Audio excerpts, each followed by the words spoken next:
Good morning, and welcome. Welcome.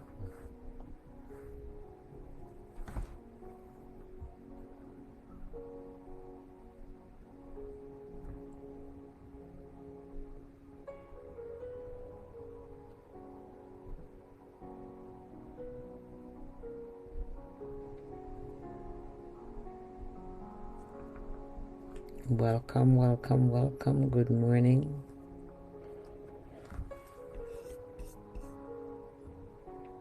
Happy Wednesday.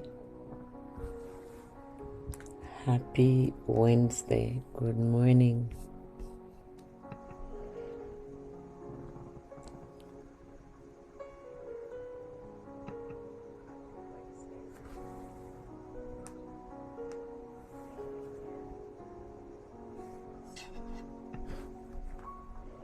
Go ahead and share as you join.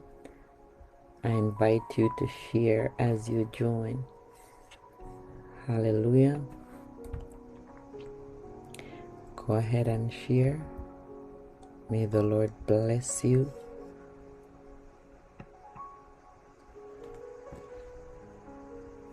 Good morning.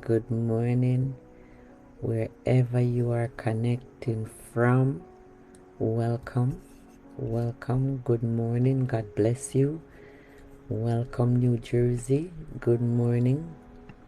Hallelujah.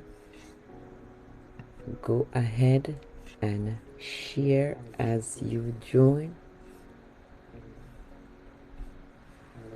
Good morning. Yes. Welcome.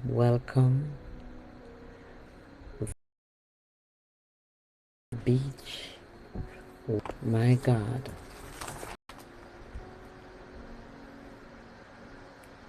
Welcome, Portland, Jamaica. Hartford, Connecticut. Birmingham, England. South Carolina. Good morning, New York City. Welcome, Guyana. Welcome, Grenada. Welcome. Good morning. Good afternoon, Birmingham, England. Kent, England. Welcome. Jesus. Somebody go ahead and share this message. I invite you to share it. Amen. Today is day number 2 of our fasting.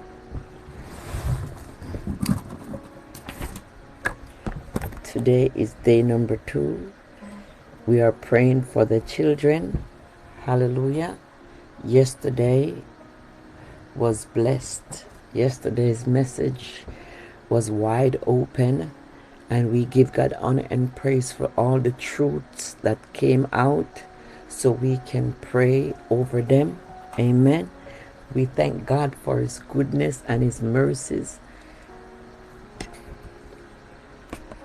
Hallelujah. Amen. I invite you to share it. I invite you to invite someone so they can come and learn about Jesus and His expectancy from us. Amen. Good morning. Welcome. Put your children before God. Many of us, we are looking for people to pray for us, and it's time to cover our children. It's time to pray for them. It's time to pray that your doors be open. It's time for us to stop getting mad at the children and start praying for them. Many of the times, Trinidad, good morning. Many of the times, whatever is happening to your children, it's not their fault. So I invite you to pray for them. Amen.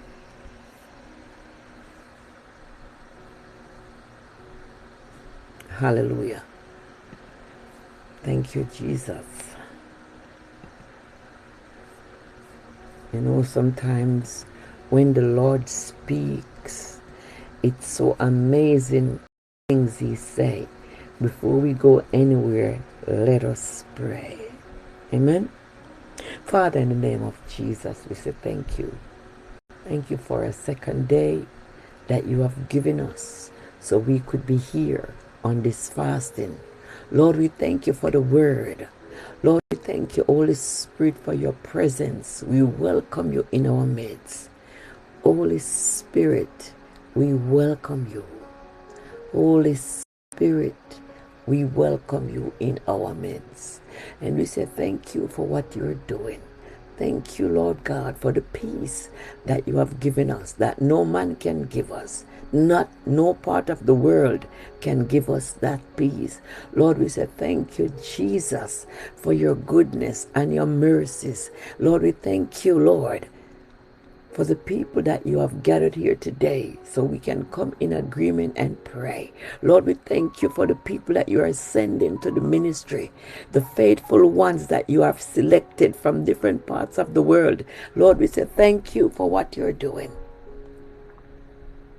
Thank you, Jesus, for the lives that have been transformed through this ministry. Thank you, Lord, for the peace that they receive from hearing the word, from their confirmation, from their prophetic word. Lord, we say thank you for all that you are doing here. Holy Spirit, we welcome you to join us and dine with us in the name of Jesus Christ of Nazareth. Lord, I thank you for giving me the strength to be here. I cover myself in the blood of Jesus Christ. I come against every backlash that will come from these broadcasts. We silence the enemy now. We silence the enemy now. I cover myself in the blood. I cover myself in the blood of Jesus Christ. And I give you honor and praise. You are a covenant keeper that never break your promise, that never break a covenant. Thank you, Jesus, for your blessings. Thank you, Lord, for your many blessings. Thank you, Jesus, for El Shaddai Prayer Tower. Lord, you know this day would come. And therefore, we say thank you for this day. In the name of Jesus Christ of Nazareth, we pray for the children today, for those who are in their right mind and those who are not in their right mind. We pray for the ones that are sick. We pray for the ones that are broken. We pray for the ones that are away in college. Oh God, we send divine protection in the name of Jesus. We pray for the children that are in prison. My God, we ask you to release them in the name of Jesus Christ of Nazareth. Amen and amen. We pray for the ones that are in bondage. We pray for the ones that are in the wrong relationship. We pray for the ones that are among the wrong friends. We pray for them now. We pray for them, Lord God, and we bless them today in the name of Jesus Christ of Nazareth. You said the footsteps of a good man are ordered by you. And Lord, we ask you to order our children's footsteps and let it be well with them. In the name of Jesus Christ of Nazareth. Amen. Thank you, Jesus. Welcome, welcome. Somebody go ahead and share this message. Mighty God. Mata de Bekosaya. Somebody open your mouth and give God thanks.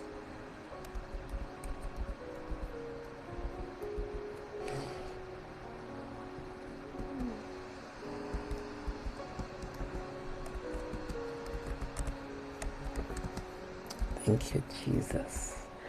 Welcome, welcome, New Jersey, Florida. My God. Welcome.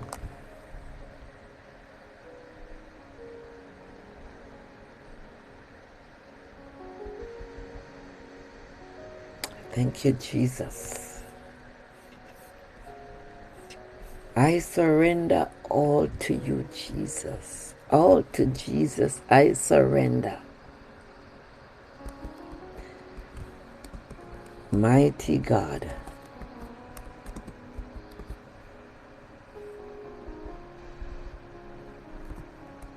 Somebody go ahead and share this message.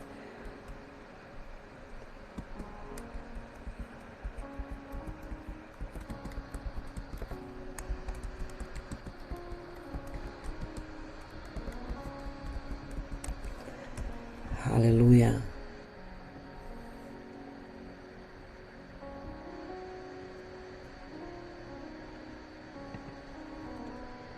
Thank you, Jesus. It is well. Whatever you're going through, your heart is bleeding, but I came to let you know it is well. It is well. Whatever your situation is,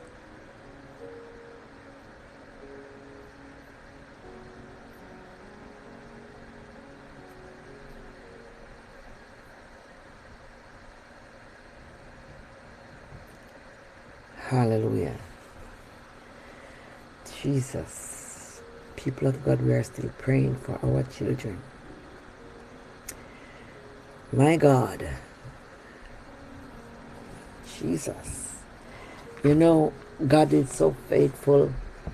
Yesterday, I received a very powerful testimony. One young man is in prison, and his mother,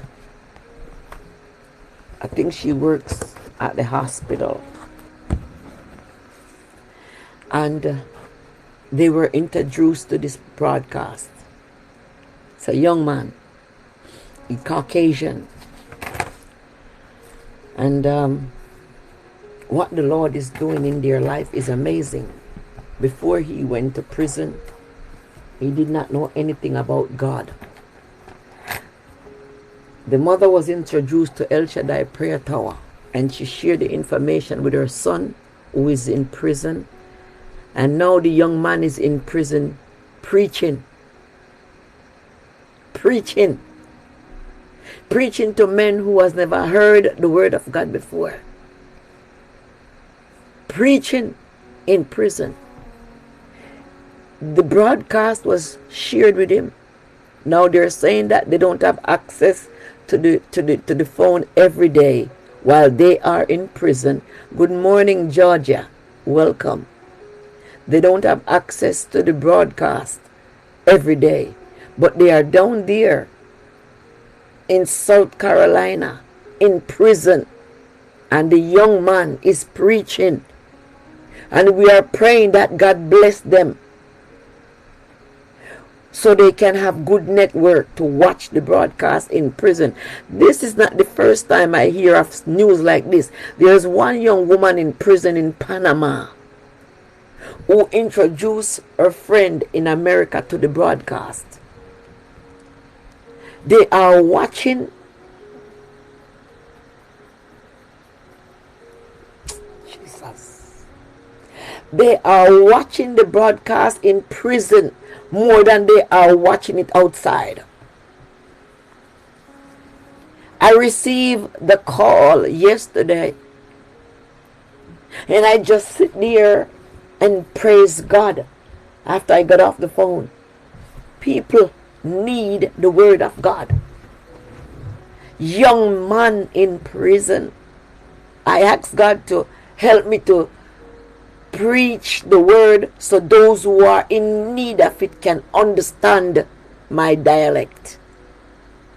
Yes, I'm saying my dialect because I was not born here. I was born in Jamaica. Right. I was born in Jamaica, so we have a different tongue. You know, the tongue is what gave Peter away when they arrested Jesus. Many people are acting as if when you get arrested, your life is over. No! Sometimes God allows you to get arrested so he can get glory. So if you are here and you look down on people because they went to prison, Listen, it's time to stop it. Some people had to go to prison because there are people in prison that need to hear the word of God. Some pastors had to be arrested, not because of what they did, but because of what God is doing. So there are some leaders that have to get into trouble so they can go to jail and to prison and minister the word of God, to start their ministry. Hallelujah. People of God, we don't look down on anyone anymore because they have a record. Jesus Christ was arrested. He went to jail. Paul was arrested. Peter was arrested. And I can go on and on and on of the leaders in the Bible that were arrested. Because of the way society is, many of us, we look down on people because they went to jail. Many of us, we look down on people because they went to prison. I did not look down on anyone. Yes, when I married my ex-husband, he was fresh out of prison. Yes, the man was fresh out of prison. People of God, listen to me. I'm not trying to be funny here. Many of us, we need a breakthrough, and it's coming from someone that was in prison. Many of us, we need a breakthrough. Our breakthrough is wrapped up in somebody that we look down on. You see, the thing that we despise, my God, let us open the Bible this morning to the book of Isaiah chapter 65. Glory to God. Yes. Isaiah chapter 65. Many of us, the very person that God is sending to come and bless us, we curse them. It's true. It's a true fact. It is a known fact. Amen. Hallelujah. Jesus. I'm going to read a scripture this morning. I'm going to read about rebellious people. It is in the book of Isaiah chapter 65. Yeah. I say it with no, I'm not apologizing for the word of God. I speak with no apologies. When I got married in Florida, the man just came out of prison. And he was faithful because he kept his word. He didn't lie to me. He put me in jail. Oh yeah, we got into a fight. And he lost the fight. And he... Sometimes I pray that God, the Holy Spirit, wake up my remembrance when it's time for me to remember certain things. Because I don't remember a lot of things. But when it's time for me to remember the right thing, it's fresh in my mind. Listen to me, people of God. That was the man that had me arrested. Because we got into a fight and he lost the fight. No, I'm not trying to be funny. I'm not making a joke out of my past. This happened to me. Amen. We don't look down on people because of their past. Don't be so ignorant and so blind that you laugh at someone because they got into trouble. Sometimes they were framed. Sometimes they were provoked. So we got to be careful how we laugh at someone. The Bible said don't laugh at people because they're down. So this is serious. Many times this is the weakness that we have. We like to look at people's weakness and make fun of them. Jesus Christ was arrested. Paul was arrested. Peter was arrested. John wrote the book of John while he was in prison in Patmos.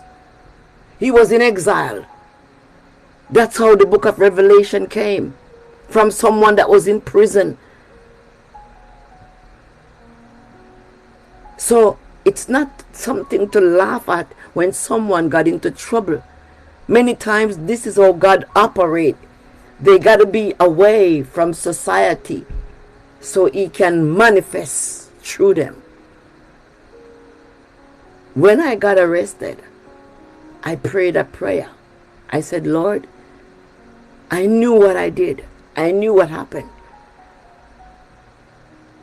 And if you take me out of this one, I will serve you the rest of my life. No, I didn't start serving God right away. No, I didn't. It took me a couple of years. And then the Lord keep on convicting me and reminding me of what I said. Many times we make covenant when we are in trouble and we forget when we get out of trouble. And God is saying, you make a promise. You have to keep it. Paul, yes, First and Second Corinthians, all those were when he was in prison. When I'm talking about the book of Revelation, John was in exile. They sent him away. He was cut off from the rest of the world. And that's how the book of Revelation was birthed. So many of you, you have things inside of you that needs to be birthed. But you are so caught up with the things of this world. You can't do it. You're too busy.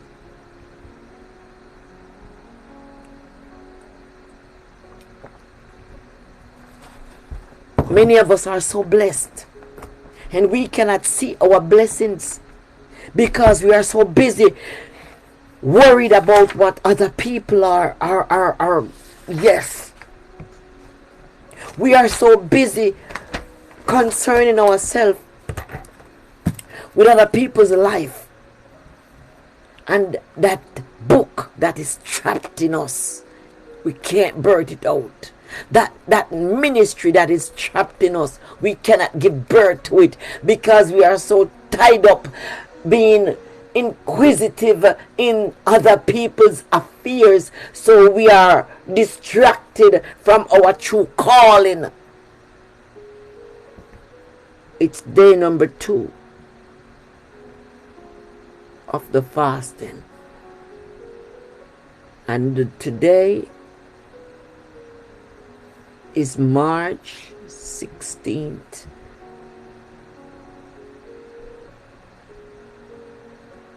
(2022). We make covenant with God because we have problem. And this is why I tell people, whenever we are fasting, go and sow your seed. Sow your seed when fasting is taking place, so things can be birthed out of the fasting.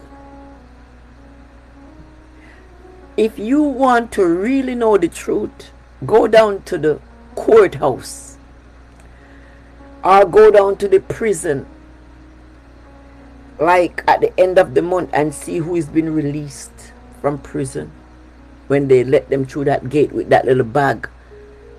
Or go down to the courthouse. If you really want to know things. Not because a person is well dressed and wearing a suit, that does not make them squeaky clean. Not because a woman is dressed up in makeup with long hair or whatever hairdo she have and she's dressed down to the T, that does not make them righteous. Many are hiding behind the looks. But I'm here to let you know, until you can come clean and repent, God is waiting to bless you. Amen.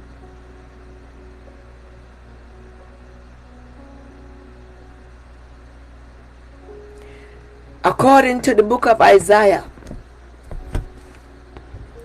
you see, I love the word of God so much because it pulls your truth out of you. It brings conviction. My God, we are praying for the children and we won't forget it. Welcome. Good morning, wherever you're connecting from. God bless you here today. Trinidad, Windsor, Connecticut, California, welcome. New York, welcome. My God. We have so many people from New York, different parts. The Bronx, Brooklyn, Queens, Long Island, Manhattan, upstate New York, Kingston, New York. Hallelujah. People of God, welcome and good morning. God bless you. It's Wednesday, the middle of the week. Amen. We made it this far. It's called hump day. So we hump over the first 3 days, business days. Hallelujah. So we got Thursday, Friday to go. My God. Good morning. Now, according to the book of Isaiah, chapter 65, it says, I am sort of them that ask not for me. You see, God is complaining. God is complaining. He said, I am found of them that sought me not. I said, behold me unto a nation that was not called by my name.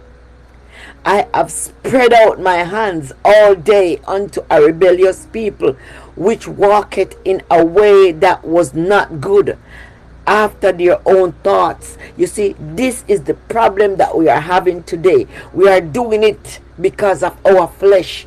We think that's the way it's supposed to be. Hallelujah. No. We should not lean to our own understanding.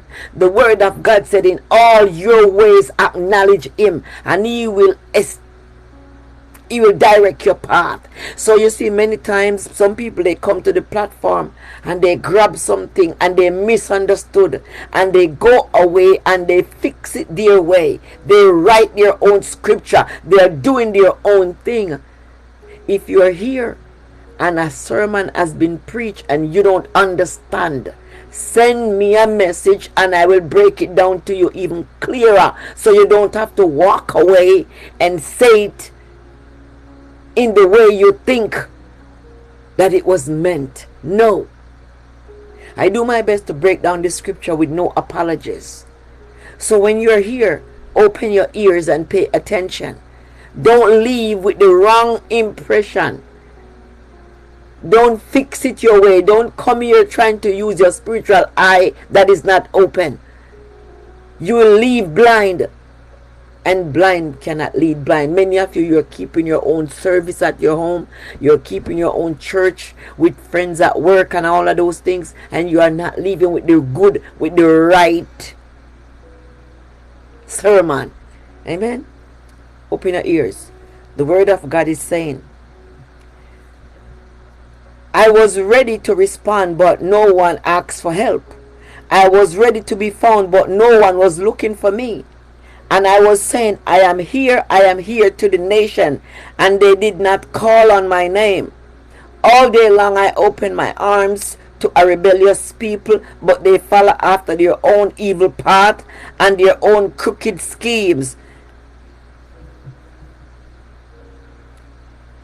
This is God speaking. And he's saying that they insult me. All day long they insult me to my face by worshiping false idols and in sacred garden, and burn incense on pagan altars. You see? And I'm going to jump down to verse 8. Verse 7 says, they burn incense on the mountains and they insult me in the hills. I will pay them back in full. We are talking about rebellious people. Many of us are rebellious.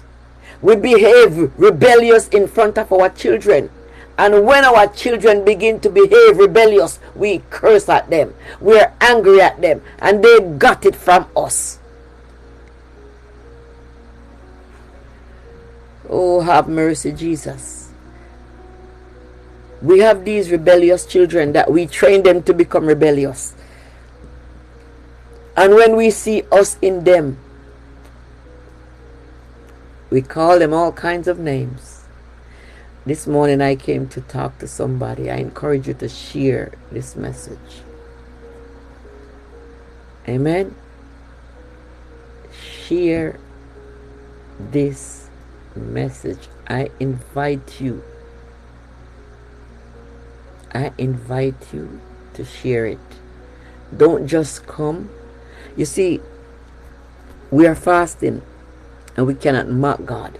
Many of you, you need your breakthrough. That's why you're here, because you are fasting. One woman sent me a message from Jamaica yesterday. She said, Rev, I have never been to your platform before. Someone shared it and I saw it on Facebook. And I watched it. I was watching to the end, the last portion where you were breaking bread. And she said, suddenly I smell wine. Now my communion is not wine, it's grape juice. I couldn't have a conversation because she sent me a message, so I just read it. She said she looked around her and she didn't see any wine. She started smelling her own clothes and there was no wine. The thing is spiritual. She was convicted by the message and she felt some type of way. So she reached out to me. And this is why I encourage you people of God to share the broadcast. There are some people that are going through serious spiritual issues and they don't know. And by watching the broadcast, it helps them. I invite you to share it so people can receive their breakthrough. The message might not be for you, so you think it's not important to share. Some people will only share it when their names are mentioned, but that's not how it works. I invite you to share it. Many people in your family need their breakthrough, but they won't tell you. Many of you are embarrassed to share the platform because the word of God is raw and you don't want no one to come after you, so you refuse to share with them. You know they need their breakthrough. I encourage you to share it. Why would you worry how someone feels? If your husband don't love God, it's up to him. He will go and work that out with the Lord. If your wife don't love God, it's up to her. She have to work that out with the Lord. But don't hide your faith because you're trying to make your relationship work. Your relationship is worth nothing without God in it. It doesn't matter the amount of money that's at stake. Without God in that relationship, it's going to null. So I invite you to share. Amen. Hallelujah. Jesus. That is the problem many people are having. They don't want no one to know that they are part of a platform, that we come with the truth, the raw, undiluted word of God, like vinegar. Raw, undiluted. Just like you squeeze the sugar cane and the juice is falling out. It's not mixed with anything. We're not going to mix the word of God with a lie to please you because you pay tithes. We're not going to mix the word of God with sugar coat because you are here. No, other people are here and they need help. So we cannot mix the word of God just to please you because you are wallowing in sin and we know your business. It's not about you. A woman was suicidal in her house. And someone of her cousin, some relative of hers, shared the broadcast on social media and she watched it and she repented. It's up to you to do the work of God. Let us dig into the word. Amen. I'm not gonna preach because you're here and maybe the Lord reveals something to you that I won't share the word because I feel bad for you. You need to be delivered.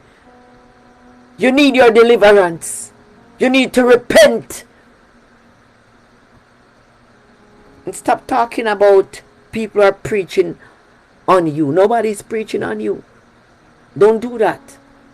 You're not the only person in the world that has that problem. Stop drink. Stop lying. Stop stealing.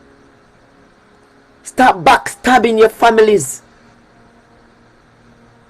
Focus on the things of God.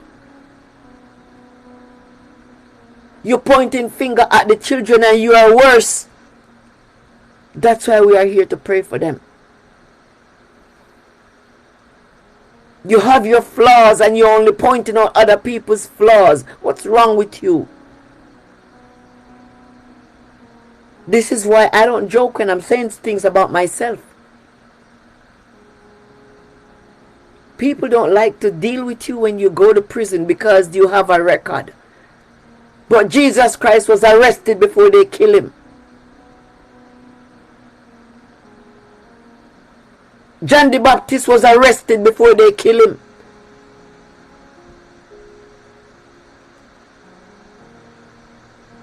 You need to be convicted so you can change your ways. So you can go in your secret closet and ask God for forgiveness because you did not know that there are so many people out in the world that are facing the things that you are facing.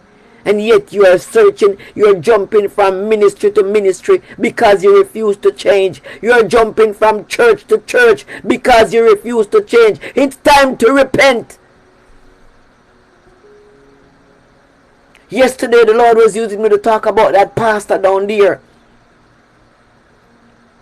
that was arrested because he was sleeping with his own daughter that was a minor. And he was a preacher in that Baptist church. People need to change their ways. They need to hear the truth. So don't get mad if you hear something that sound like pastor is going up in your alley today. No, it is the Holy Spirit.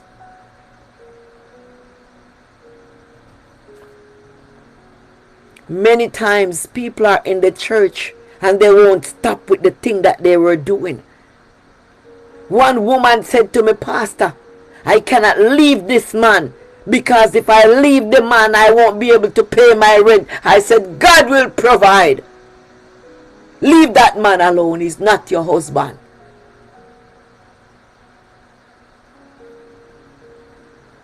God have a husband for every woman.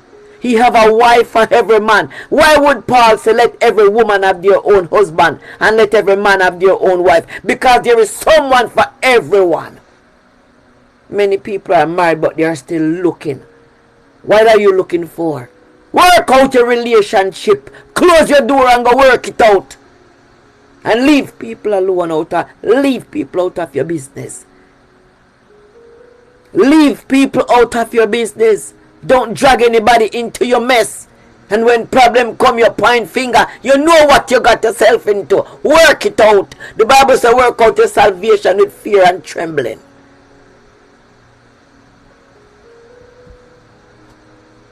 This is why we have to pray that God give us the right spouse. Because when we tie up ourselves with the wrong people, we have too much pain. Too much pain. We complain to everybody and their mother. Because we don't have no peace. But I pray today that you find peace. Jesus. The Bible declares in verse 7. We are in the book of Isaiah chapter 65. If you're just joining, welcome. Many of you, you tie up yourself with the wrong person and then you're getting mad with pastor. You get mad with the elder. You get mad with the usher. You get mad with everybody because you're living in a mess. Stop dragging people into your story. It's your life. You make that choice. Go to the Lord in prayer. Stop bringing other people into the situation. It's irrelevant. They cannot live your life for you. Many of them don't even like you. And you're still telling them everything. Stop it. Jesus. Hallelujah.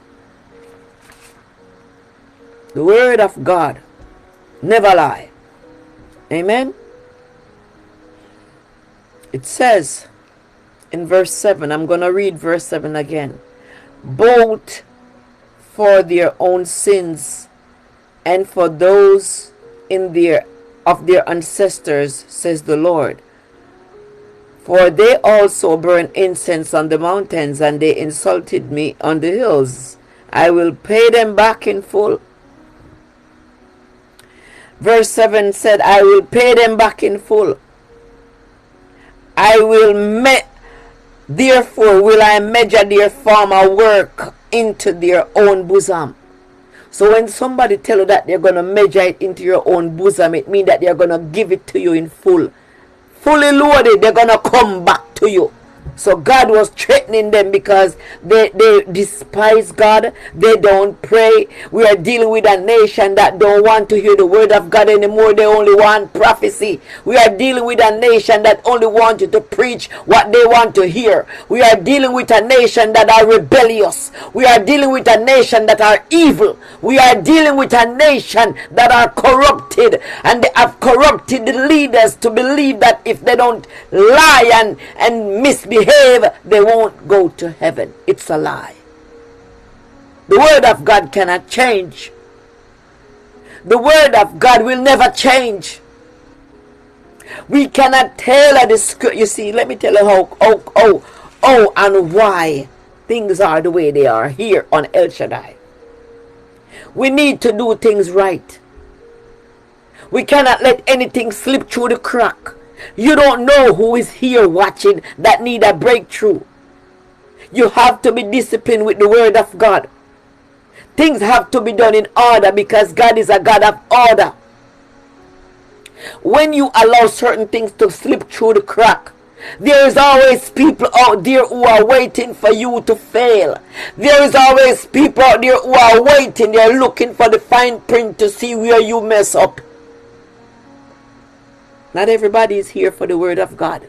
Some people are here for the mistakes that will be made, so they can have a story to tell. We have a lot of spiritual detective, spiritual feds, because that's their job. They have been assigned to watch to see how we are going. And once you say something that does not sound right, they're going to run with it. So we cannot compromise the word of God. You don't know who needs a breakthrough. You don't know who here is suicidal. The moment we begin to turn this thing into a joke, then this is when we will disgrace God. Because God is talking about a rebellious nation, a rebellious people. The moment you begin to turn God's business into a joke, that is the moment you will fall. Many people are backsliding and they are on their way out. And they came here and the Holy Spirit snatched them. So we cannot play church. We cannot play church. If you are looking for a place to go and play church, you came to the wrong one, because my name is not Pastor Feelgood. Yes, just like pigeon waiting for something to fall. My name is not Pastor Feelgood. So if you're a pastor and you're here and you're saying, what's wrong with this woman? Hey, there's nothing wrong. It is just the word of God. I'm not going to mix it for you to feel good. If you are down in the spirit, the word of God is supposed to bring comfort. If you are ruffled up too much with your feathers, the word of God is supposed to convict you. If you are too much in your flesh, the word of God is supposed to convict you. So I cannot make you feel good. Oh, I'm not going to apologize for the truth. God is here with us. He told Jeremiah, he said, set your face like a flint. Ministry and friendship don't work, don't mesh. So if you are here and you are my friend, you already know I keep it real. When it comes to the things of God, I will laugh with you, I will dine with you, I will speak with you, I will joke with you. But when it comes to the word of God, I am as serious as a heartbeat. Many of us, we play too much. Here, the word of God is saying, Jesus, your iniquities and the iniquities of your fathers together. So you see, yesterday we were talking about the mothers. Today we are talking about the fathers. Man cannot give birth. Yet God placed the man at the head of the family. Here is the word of God. Your iniquities. Let me start at verse 6. It said, behold, it is written before me, I will not keep silent, but will recompense, even recompense into their bosom. The word into their bosom is still talking about giving you what you deserve, paying you in full. Recompense upon recompense in your bosom, meaning that God is not gonna let you escape until you repent, because many of you are carrying a seed in you that you need to birth out. But because you are in your feelings, you cannot birth it out.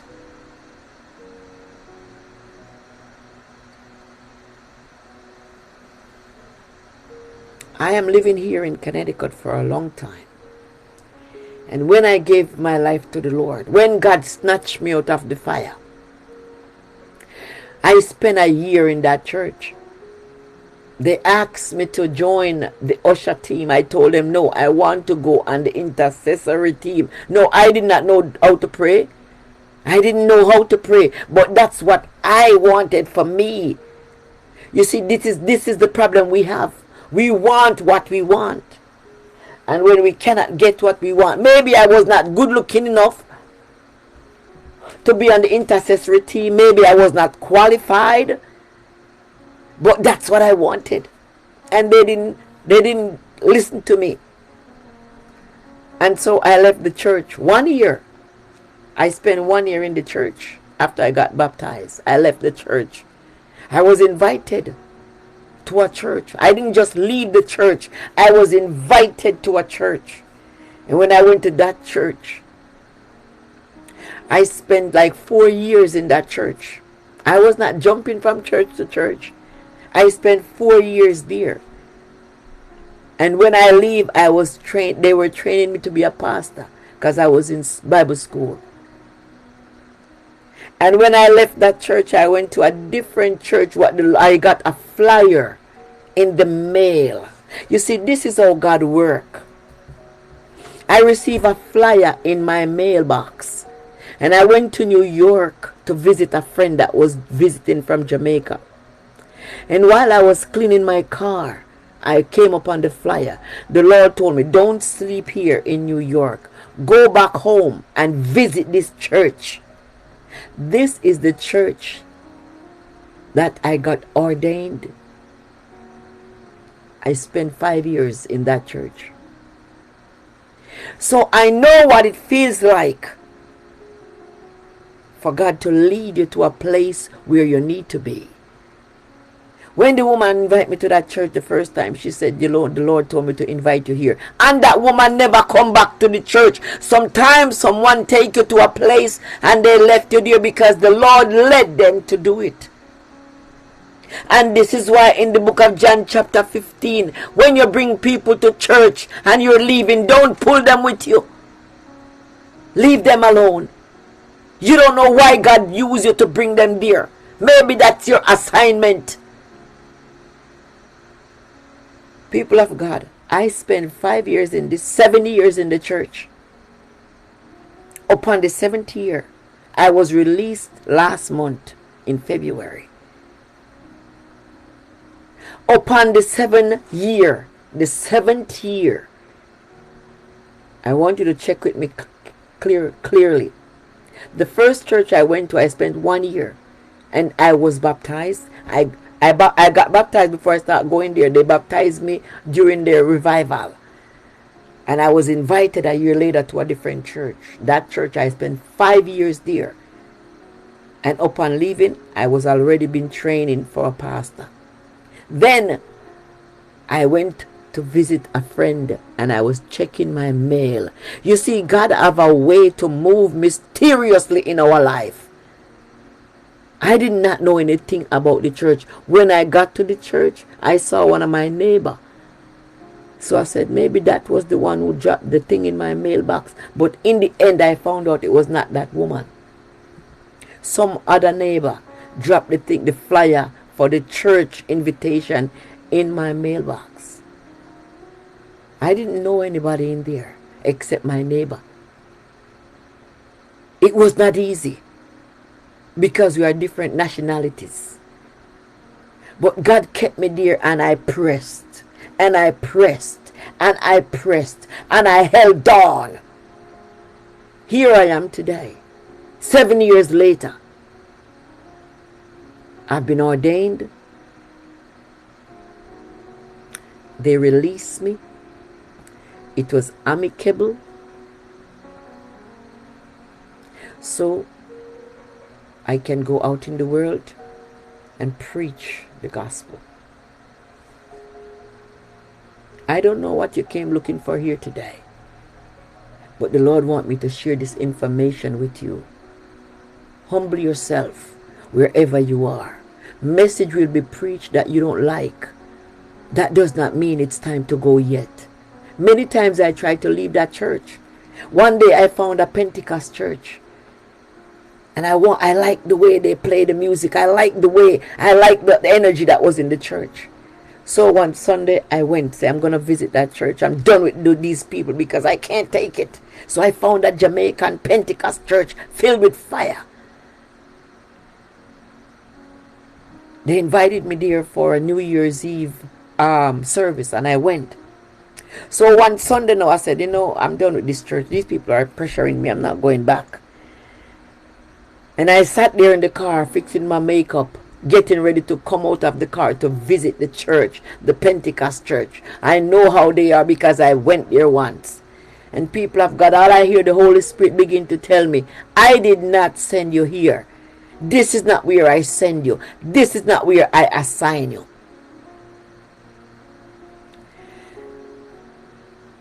And I still disobeyed the Holy Spirit. I got out of my car and I closed the door. And people of God, let me tell you, I don't know what happened or what I ate the day before, but there was a rumbling in my stomach and I couldn't keep my peace. I have to run back to my car. When I run back to my car, I started to pray, and I hear the Lord said, go to church where I send you.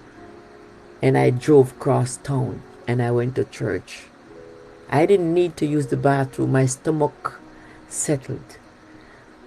Sometimes you see that gut feeling, that intuition is God trying to get your attention. I tried to leave the church because I didn't like how things were done. When we are so spoiled and we are used to things a certain way, we reject authorities.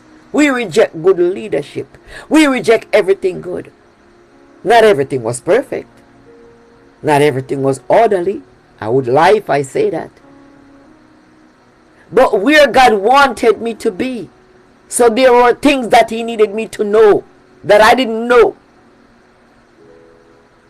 Many times this is our downfall. We are used to things a certain way, and when we don't see it and when we don't understand what God is doing, we get upset.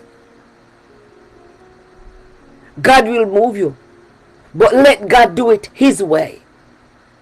Many of us are too comfortable. That's our problem. We are too comfortable. We become complacent because people are preaching and we don't understand everything. We leave. We leave because it don't suit us. That's not what the word of God is saying here. We are in the book of Isaiah chapter 65. Verse 8. It said, thus saith the Lord, as the new wine is found in the cluster, and one say, destroy it not. for a blessing is in it. So will I do for my servant's sake, that I may not destroy them all. There is a blessing in it, in the cluster, and God is saying, don't destroy it. He said the same way, there is a blessing in the cluster, there is a blessing in you. You cannot do more than your time. Hallelujah. He said, but I will not destroy them all, says the Lord. For just as good grapes are found among clusters of bad ones, and some will say, don't throw them all away, some of those grapes are good, so I will not destroy all of Israel. You need to be convicted. You are going to stay among people that are not nice. But there are some things, yes, God is going to eventually move you, but there are some things that you have to learn, and you didn't learn it yet. There are some things that I will use those people to do for you, but it's not done yet. Listen, sometimes you see some people changing church, changing this and changing that. It's not them. They went to the wrong place because of how they felt, because their friends are there. That was my problem. I was going to a place where I had no friends, and so I felt lonely, because many of us, we think that people have to be our friends, so we have to be at that church. No! Who told you that? Who told you that you have to have friends in church in order to be a member of the church? No, that is the problem. Many people are looking for familiarity, and we raise up our children the same way, that if these people are not your friends or you're not related to them, you won't do well among them. It's a lie. I don't have any family in Connecticut. All the people that know me in Connecticut are from church people, because 1 year after I came to Connecticut, I gave my life to the Lord. So I don't know the people from the streets. The ones that I know were from my job or the church.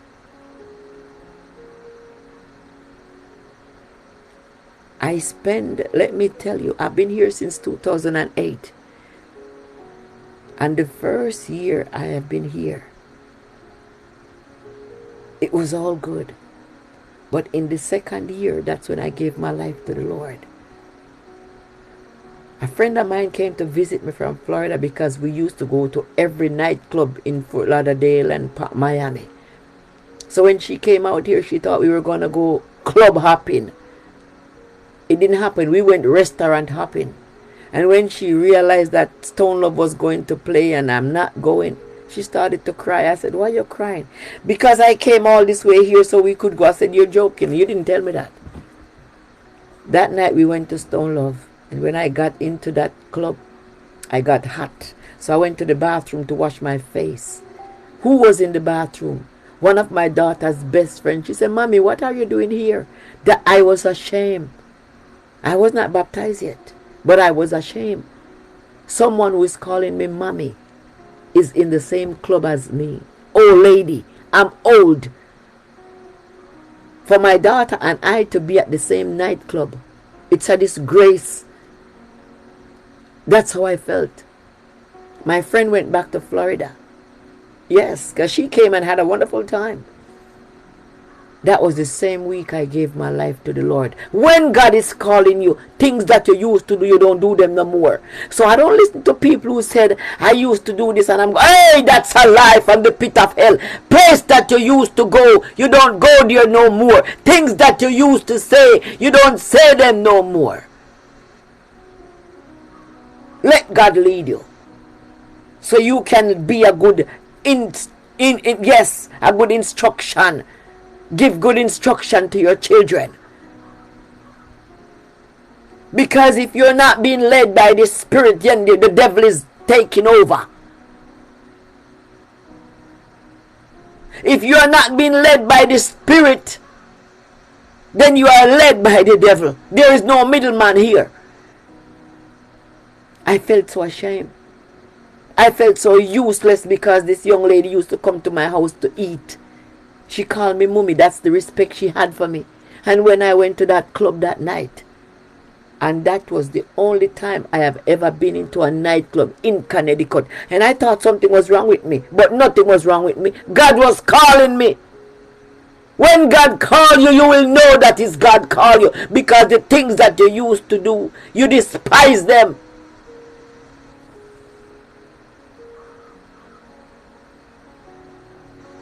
Here, the word of God is saying, as the new wine is found in the cluster, and somebody said, let us destroy it. Somebody said, no, don't destroy it. It's the same way God is going to spare you. God wants to spare you so you can do a good job with your parenting skills. There is no blueprint for parenting. There is no blueprint. Your children watch you make mistakes, and they will make those same mistakes. No one is perfect. I will not sit here and lie. I had to run away and leave my children. I was not a perfect mother. I was a disappointment to my parents. Big disappointment that I was. But that didn't change the fact that I am a mother. I was a big disappointment. You see, I don't talk about people. I talk about the things that God did in my life. I was a big disappointment, so I ran away.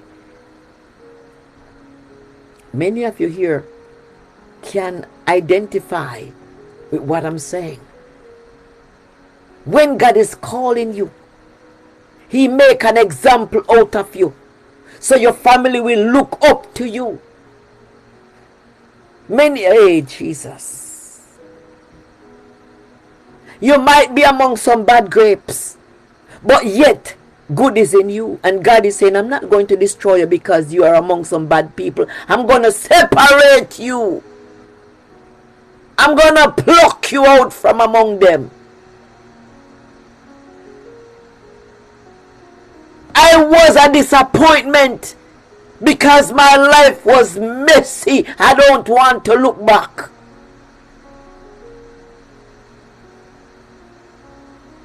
I'm serious.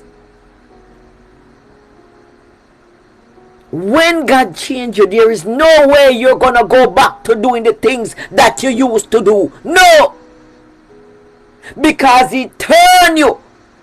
Paul said, when I was a child, I spoke like a child. I act like a child. I behave like a child. But know that I am a man. I don't do childish things anymore. So if you are in Christ and you find that you are still doing the messy stuff that you used to do, stop it. It's not of God. If you are in Christ and you find that even though you are seeking the face of God and you are still doing the messy stuff that you used to do, that God get angry at you because of it, don't do it anymore. You cannot go back to your vomit. Jesus. Hey, you cannot go back to your vomit. Remember in Revelation, He said, I will spew you out of my mouth. God called you.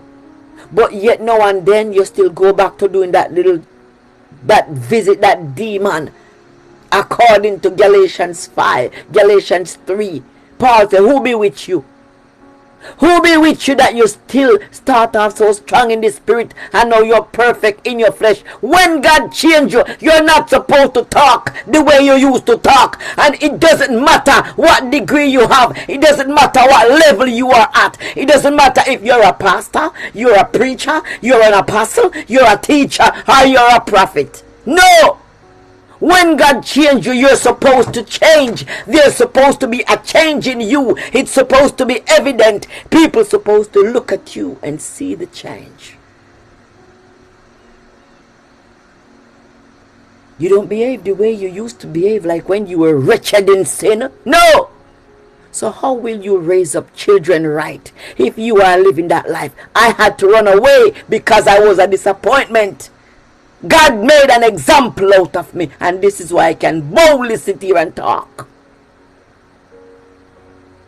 I don't want to hear you saying the things that you used to say when you were in sin, because you have not been delivered. It's time for deliverance to take place. When you see revival happening, when there is a conference, it's time for you to show up so you can receive your deliverance. You're not supposed to be the same person and call yourself a child of God. You're supposed to change your ways. You're supposed to be clean so your children can see it in you. I don't have to ask my children to respect me anymore. Yes, I know there was a time when they didn't respect their mother because of the mess. But I'm no longer that person. I'm no longer a slave to fear. You don't have to live in the past. Anyone who tell you that if you stop sleeping with them, you won't live, that's a lie. That's a lie. Walk away out of adultery so your children can change. Walk away out of fornication. Walk away out of thievery. Walk away out of scamming so your children can respect you. It's all about your children. They are tomorrow's adults. They are tomorrow's police officer. They are tomorrow's immigration lawyer. They are tomorrow's judge. They are tomorrow's doctors and teachers. Live and set good example. Lead by example so your children can follow you. Stop talking bad about people. Stop bad-mouthing people. Stop live like a foolish person. When Job was sick, his wife said, "Why don't you just curse God and die?" Job said, "You sound like a foolish woman." You see, this is the problem we have today. We give up too easily. Why would you go back to the place where God plucked you from? No! Many people, they said they don't do it anymore, but they're doing it still, but they are doing it in foreign style. They said they stopped sleeping around, but they are still seeking those people on the internet. You're still doing it, but you're just doing it different. You only shift some things around. You only change your clothes, but you didn't change your ways. It's time to change your ways and stay pure. We have too many Christians nowadays that still living in sin and not leading by example. You call yourself a child of God. You buy that big expensive hat. You buy that big expensive suit. But yet you are worse than the sinner on the street. It's time to repent. You're speaking bad about your children, but they took from you. They took after you. You can't even tell the children about God because your mouth is not clean. The devil is a liar. The devil is a liar. You cannot minister to your own children, yet you're a child of God. Oh, what's up with that? Stop cursing people out. Stop speaking negative of other people. Clean up your house before you start sweeping out somebody's house. Jesus said, pull out the mote out of your own eye before you start pulling out dust out of other people's eye. Yes, Jesus said, there is a big old plank in your eye and you don't see it. My God, Jesus. Hey, Makatarebe Kosaya. Jesus, mighty God. Jesus said there is a plank and it's in your eye. Let us look at the book of Matthew chapter 7. Since you don't believe what I'm saying, many of us, we only see what other people are doing, but we don't see what we are doing. Jesus. Glory to God.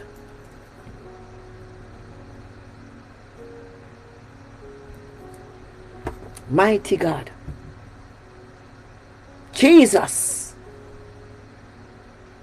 He said, give not that which is holy unto dog, neither cast your pearl before swine, lest they trample them and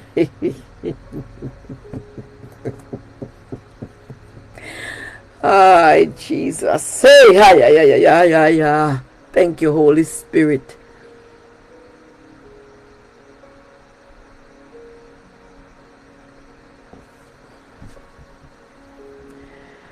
Jesus. He said, thou hypocrite, first cast out the beam out of thine own eye, then thou shalt see clearly to cast out the mote out of your brother's eye. What did he mean by that? You see somebody with a little piece of food crumbs on their jaw, and you're pointing it out when you need to go and wash your face. You are pointing out other people's flaws. I'm talking about the children. We are speaking about the wrongs that they are doing. But the things that we are doing, the children learn from us. Oh, Jesus have mercy. Children learn from their parents, even if you're far from them. They still learn from you once you're keeping in touch.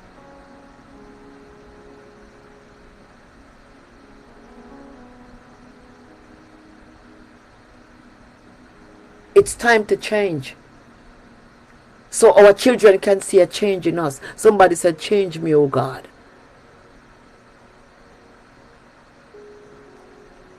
If Jesus had to say it, that means it was very bad in those times where people are pointing finger at other people and you don't see yourself. Listen to the way you talk about other people. Listen to the way you are talking about other people. You need to fix your conversations. Many grown people, I'm serious, there are even some pastors that need to go back to school. They don't know how to talk about people. There are some pastors that don't know how to speak. They don't speak well. They need to go back to school. They don't know how to speak of other people. They don't know how to point people in the right direction. They curse you. They curse you out. Somebody say, yes, he does. I am a living witness. There are some pastors that do not know how to speak and they are not faking it. That's who they are. That's their personality. Their true character is coming out in ministry. They don't know. They don't know. They were not trained properly.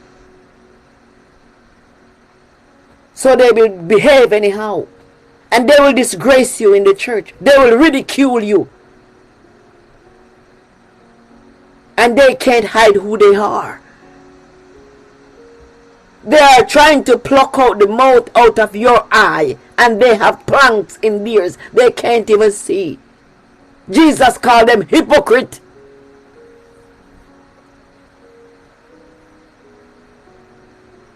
So this is not just for parents. This is also for some leaders.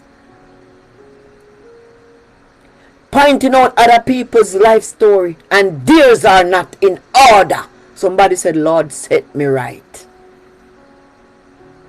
We need to live right so our children can see God in us. We need to lead by example according to the word of God. Every one of us are leaders. As long as you are independent, you put a key in the door and you enter that place and your name is on the top of the bill, you are a leader. Why? Because you have your own tabernacle. You have your own tabernacle. Anybody enter it is your, yes, the congregants. My God. Lead by example. You're talking about other people. Check yourself. Look around you. You're pointing fingers at other people. Oh, she's not a good mother. Oh, he's not a good father.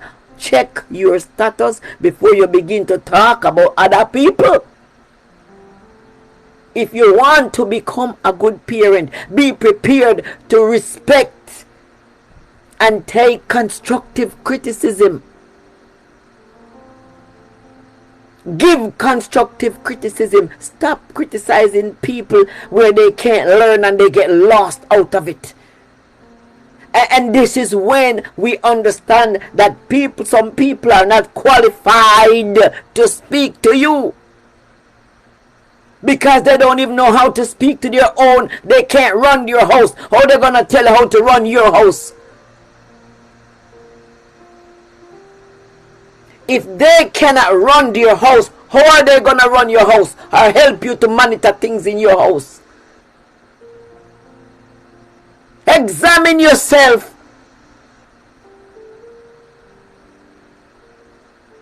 You love your children, but because some of them are away in jail or in trouble, you don't love them anymore. Love them regardless. There is a reason for their being locked up.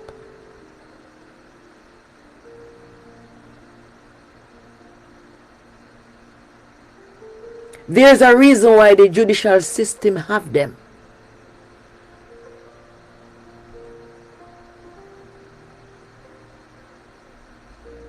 If you really love me, this is what Jesus said. If you really love me, obey my voice. Jesus said, if you love me, obey my voice. If you find that you are a leader and you are cursing people out, you need to go back to school. Because that's not leadership.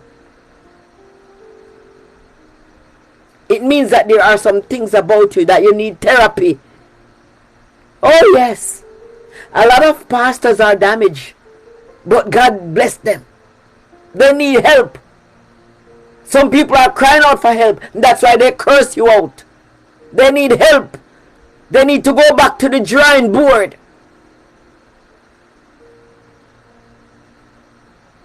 My God. You quarrel about somebody else's parenting skills and you are not speaking to your children. It's time to change.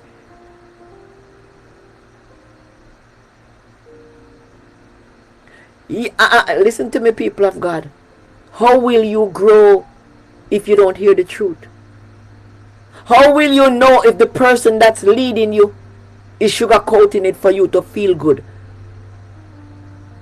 Many of you here, your pastor will not say this in church because they don't want you to leave the church because they think that if you leave the church, they won't get the tithes. You're joking. You need to change your ways.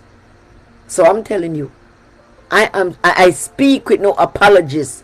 It's time for you to change so your children can respect you, so they too will be respected in society. Many times we damage our children. We damage them because we tell them who they look like. We tell them who they remind us of. Negative things.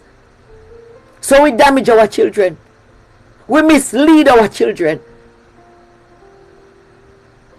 We turn them into criminals. Because when we send them to beg and they start begging, they start stealing. Jesus, Lord God have mercy. Many of us, we turn our children into criminals. We turn our daughters into prostitutes. Yes. Because we are lazy. It's time to go back to the drawing board and repent. We're talking about other people and our children went wayward. It's time for God to fix our home.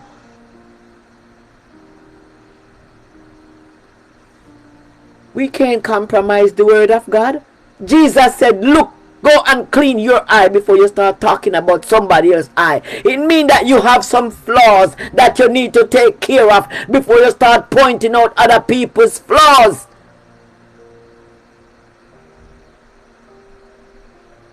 Some people need first things first. Some people need therapy.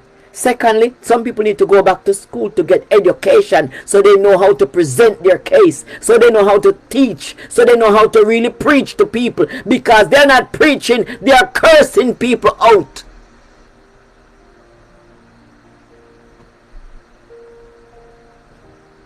Yes.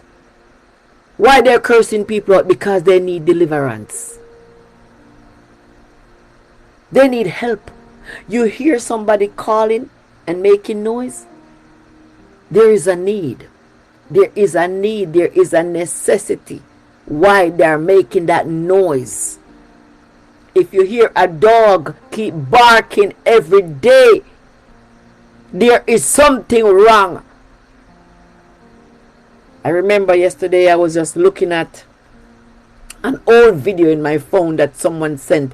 There was a lady on a plane going to Jamaica, and the Holy Spirit took over. She couldn't stay in her seat. They couldn't keep her in her seat. She was on the plane, jumping up and down and carrying on in the spirit, and nobody could have any peace on the plane. Eventually, I was watching the video yesterday. I heard about it, but I saw the video yesterday because I don't watch things when it just happened. And it happened 2 years ago. And yesterday when I first saw the video, they took her off the plane 2 hours later.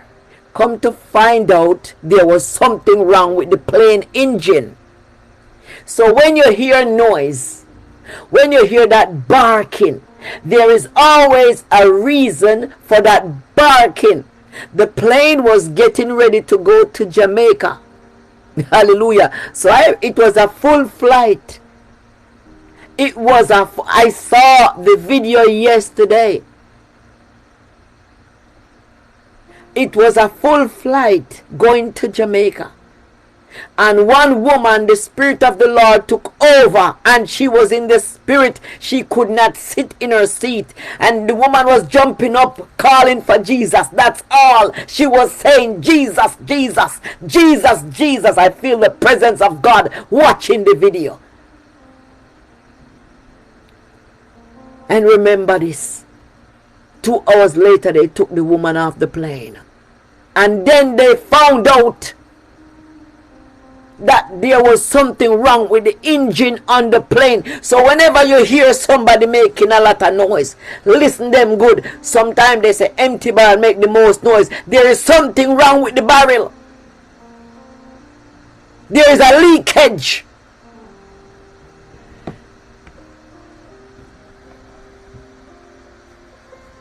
People of God, listen to this. A lot of things slip through the crack. And some people got ordained that need help. And we have to pray that God help them. Because they're going to only mess up other people. You know that there are some leaders who kick people out of church, who change their mind from going closer to God. Because they need help.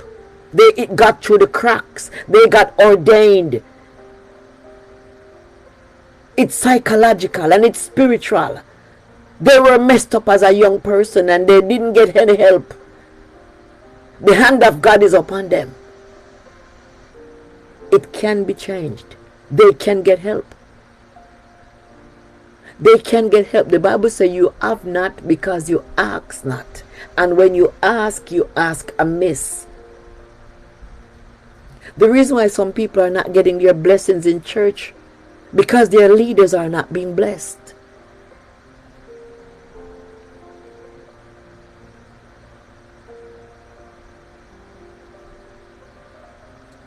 The woman was on the plane, couldn't keep quiet in her seat.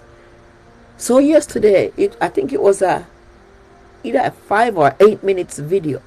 And I watched the woman was jumping up and down in the plane. They couldn't keep her quiet. They couldn't keep her in her seat. For the love of God. 2 hours later, they escorted the woman off the plane. And then come to find out There were issues on the plane. The engine was bad. So there was going to be a crash. There was going to be many innocent people die. This is why when people say wolf, wolf, even when we don't believe, we still have to check. Because there's a reason for the noise. Some people are just being scared. Some people are just noisy. But if you listen keenly, you get to understand. You don't have to spend a whole day with a person to see that they have mental problems. Yes! Why would one pastor sleep with his own daughter? He was mentally disturbed.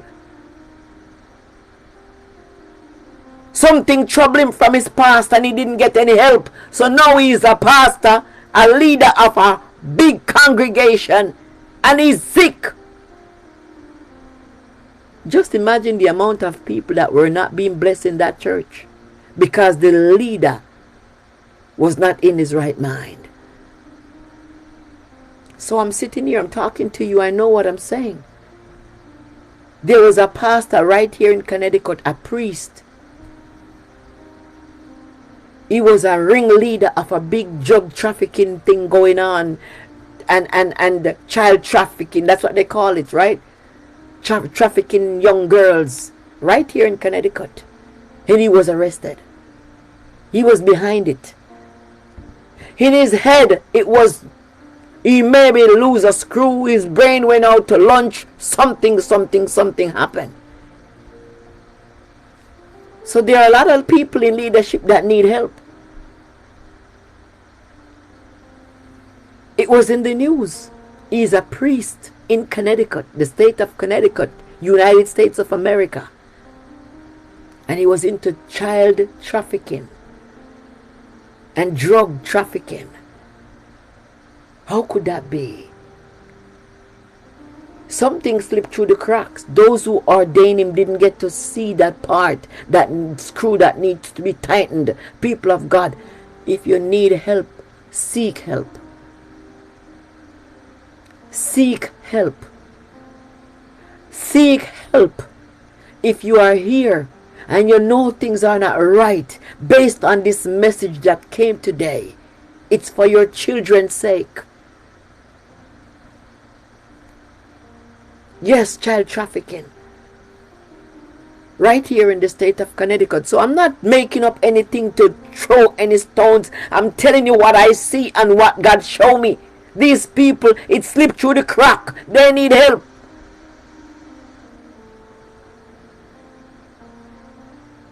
Sometimes, you know, you watch some leaders and they are preaching and some of the things that they are saying, half of it makes sense and the other half is mumble jumble. And you get to realize that this person needs a little bit of help. They could do a good job, but they need a little bit of coaching. They need counseling. Many times that's the problem. People are great. God anointed them to do greatness. But they are struggling with the issues of the past and they refuse to get help.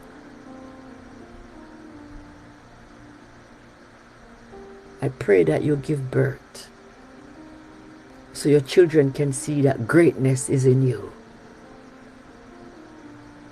So your wife can see that greatness is inside of you. So your husband can see that there is greatness inside of you. That is my prayer today. That is my prayer. If you don't get help, if you don't get counseling, you will not get to be your best self. You will not be effective because that thing is going to become a thorn in your flesh. And at some point, you know, when I read the story about Hitler, he had issues as a child and it affected him as a man. And this is why he did all those things that he did. Wickedness, because he had those troubled childhood that did not get any attention. He didn't get any help. He was raised up by a single woman and it affected him. Because he was raised up by a broken woman. So he was a broken man. People of God, it's time for us to understand that there is help. In Jesus Christ, there is help. The blood still cleanses. The blood still washes. The blood still purifies. The blood still heals. There is power in the blood. There is power in the name of Jesus to break you from out of those chains, out of captivity, so your children can be released. Somebody say, oh God, help me, so I can help my children. Oh God, help me, so my children can see my strength and not my weaknesses. You see, this is what makes our children weak, because they always see us at our weakest point. May the Lord strengthen you. Jesus. You see, where I touch Hitler, he was very influential to the world, but it was in a bad way. I touched the priest. He is a Catholic priest, very influential to society, but he have a weakness. I'm talking about this Baptist pastor now, very influential in society, but he was a child molester. All these things started when they were young. If you look back, these people, it didn't started as they were older. It started as a child. But I came here to let you know that the blood still speaks. There is power in the blood. You can be released. You can be delivered. You can be set free once you acknowledge that there is a problem. People hide their problem when they want to be professionals. Oh yes, there's a good sugar coat. They cover up that good. I came to let you know there is a very good thing called sugar, to sugarcoat the truth. They cover up their flaws very well so they can graduate, so they can get that title. Yes. And when they begin to move out in society and take up the role of leadership, then their true colors begin to come out, because they did not get professional help. So they will do what they know best. To belittle other people, to ridicule you, to speak against your children, to speak against your family, to call out your sin. They don't see the mote in their eye. They see yours. Jesus said, take that plank out of your eye and stop digging out mote out of other people's eyes. That's what he said. So many people are very influential in the world, but yet they have their flaws. They need help. Somebody said, Lord, help me. We are talking about other people's children, and we didn't do a good job. I had to run away and leave mine behind. So I give God thanks that they are still alive. So we thank God for the blood that cleanses, because we can stand with them now and pray with them and ask God to bless them. We can rebuke the devil now with no apologies, because we have gone through the fire. God clean us up, and here we are today with the word of God, the raw undiluted truth. We're not going to mix it with sugar so we can maintain friendship with others. No! God will send the right people to our life. Speak the truth. Speak the truth to your children. Tell them the truth. If you die tonight and you're not saved, you're not going to heaven. Speak the truth. Many times this is the problem we have. We allow friendship to destroy our ministry. Speak the truth so people can be convicted and repent. Speak the truth for your children's sake. Tell them the truth. Tell them you tried it and it didn't work, so they will know not to go down that path.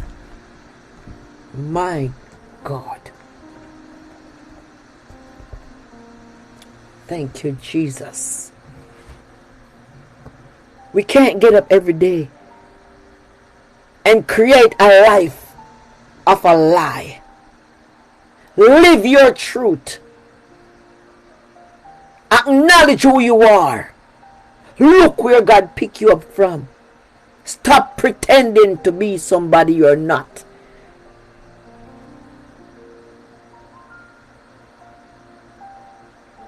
The man was standing up there every Sunday preaching, and he was a liar and a thief because he was raping his daughter. That priest was preaching every week, but he was a liar and a thief because he was trafficking children and trafficking drugs.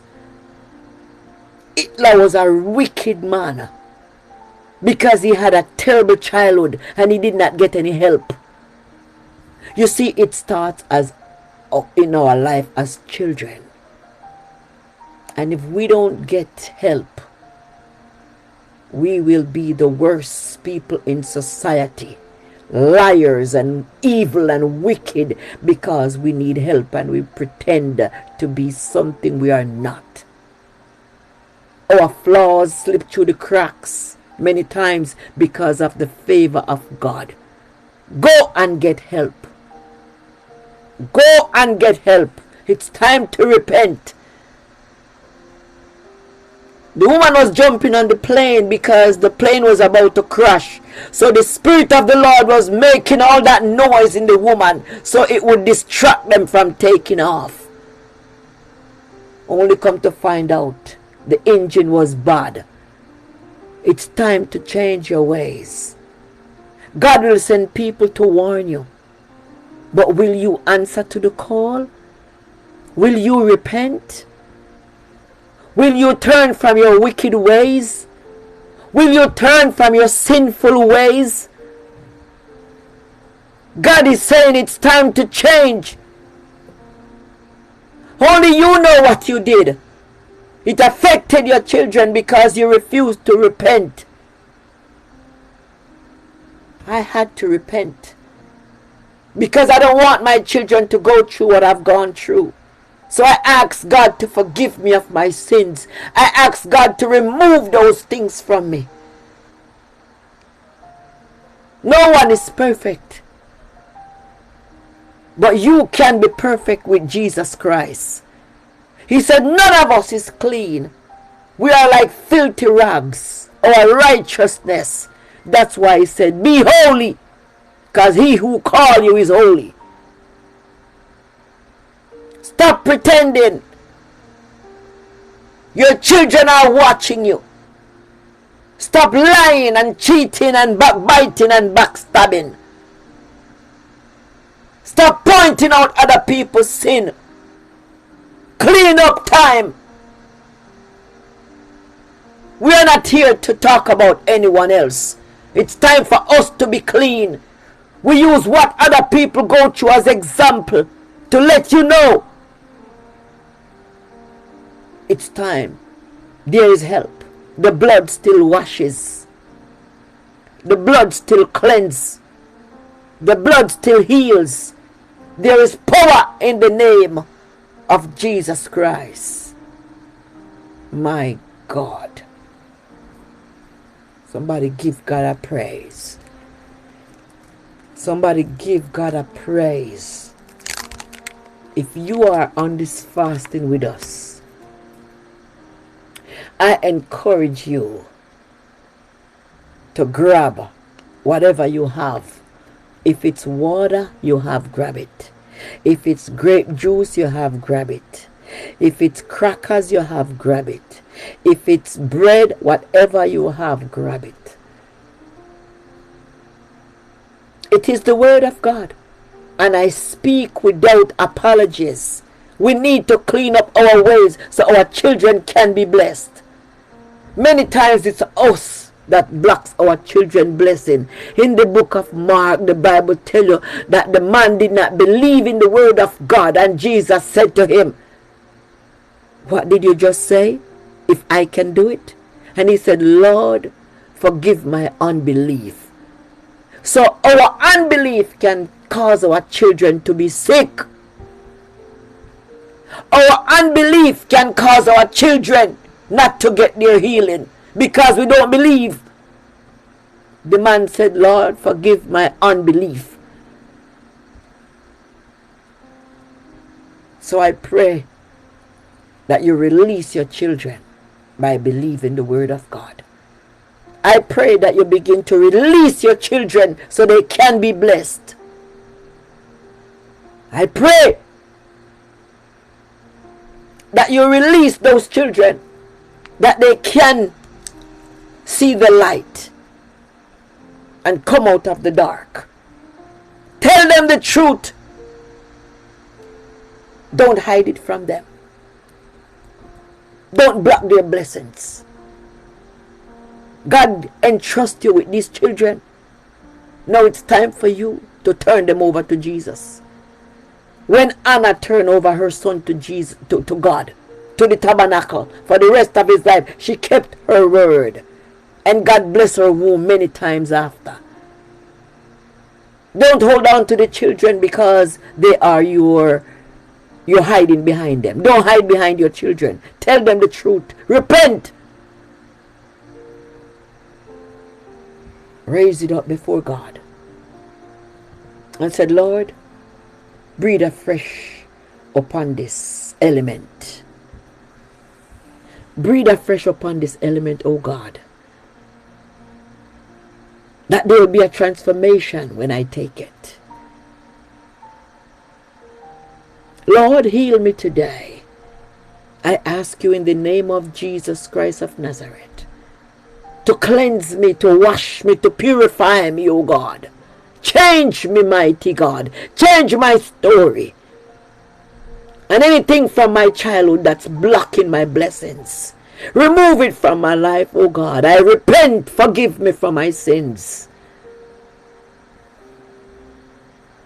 Ask for forgiveness.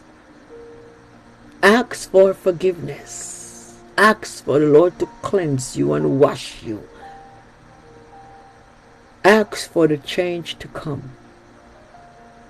In the name of Jesus Christ of Nazareth. We say, Lord, we thank you for this fasting. Bless and sanctify this element. Breathe afresh upon it, O God, and let your will be done in my life. So I could be an example to my children. I could be an example to society. Lord, make an example out of me. Jesus. Let your will be done in my life for your glory. As I lift it before you right now. If you're not on the fasting, I encourage you to grab a bottle of water. Thank you, Jesus. I pray right now that this water will bring healing to your life. I pray right now that this water will heal you. It will cleanse you. It will change your story. I pray for you to do what's right in the sight of God. In the name of Jesus Christ of Nazareth. And as this water touches your system, there'll be a transformation. In the name of Jesus Christ of Nazareth, I pray. Amen. The Bible declared that in the book of 1 Corinthians chapter 11 and verse 24. It said the night before he was betrayed, he broke bread. The Bible said, and when he broke, he said, take and eat. This is my body which is broken for you. Do it in remembrance of me. Go ahead and eat it.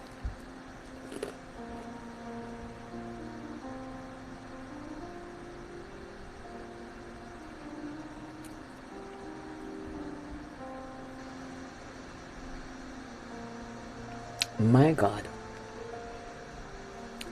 And in verse 25, the Bible declares, it said, in the same manner Jesus picked up the cup. And he said, this is the New Testament in my blood.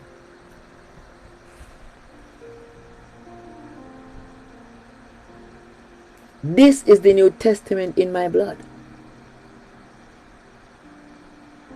As often as you drink it, do it in remembrance of me. Go ahead and drink.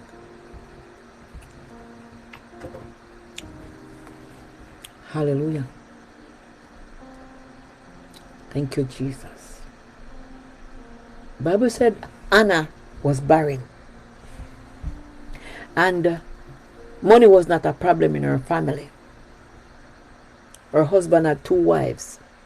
And the other wife had a lot of kids, Peninnah. And they mock her. They make her look bad. They ridicule Anna. So I guess it was legal back in those days to have 2 wives. Because he was wealthy. And they would go to the tabernacle. He would take them to church.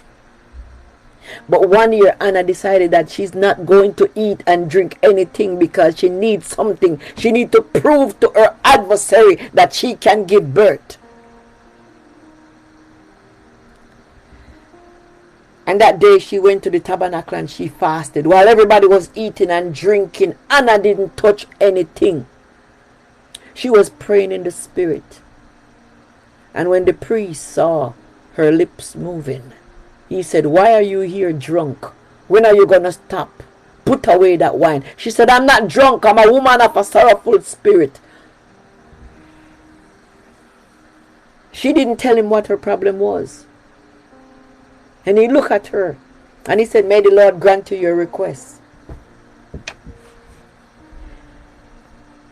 And then when she did, he did say that to her. She broke her fast and she ate. The following year, Anna brought the child to the tabernacle.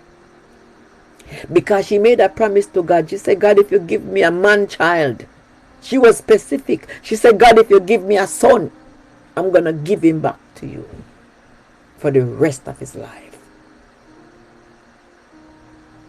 And so Samuel was raised up in the church all his life.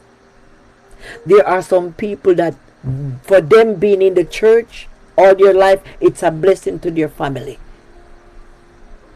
Many of you here, the hand of God is so strong upon your life and you're still running. You only go from church to church, but you're still running.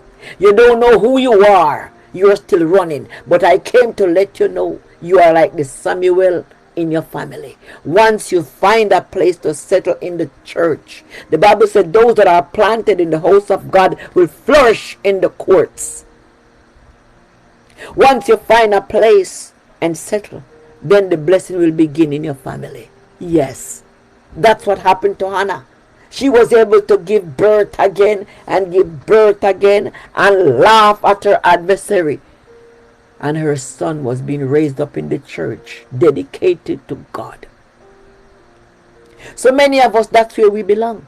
In order for peace to reign in our family, in order for our family to be blessed, we have to stay in the church.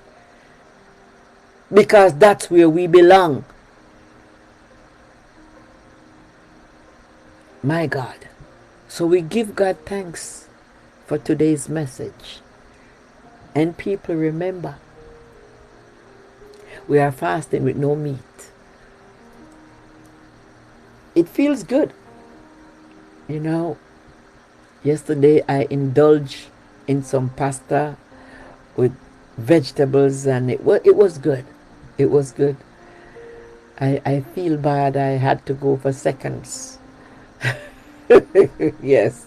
So I pray that you remember that we're not taking any fish, any seafood, anything that move, any animal meat. Amen. Fish is an animal. They have life. They live in the sea. So just abstain from that meat for now and let us continue. Let us continue in the word of God. Remember, we are fasting and praying for the children. Amen. Pray for them. Repent for their sake. Lift them before God.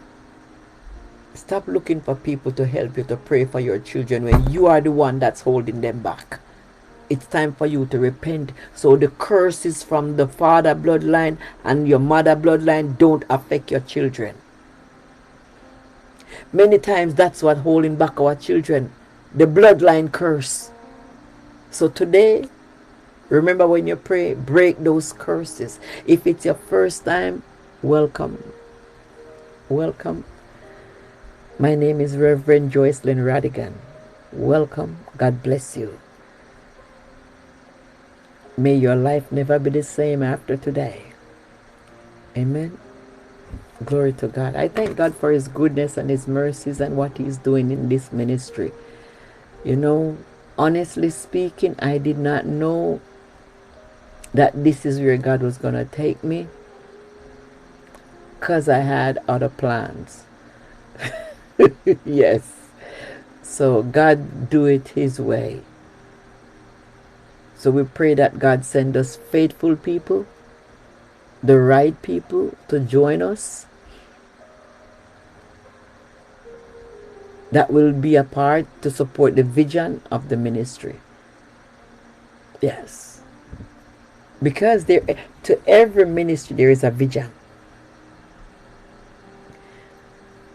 So we pray that God send us the right people that will join us, that are able to support the vision of this ministry.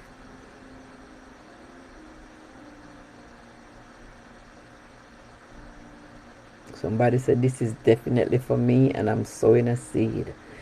If you know that there are some things in your family that needs correction, I encourage you to sow in it. It's the best time to sow your seed is during fasting, because we have to pray hard for whatever was released here today to come to pass in the name of Jesus Christ of Nazareth. So once again, if this message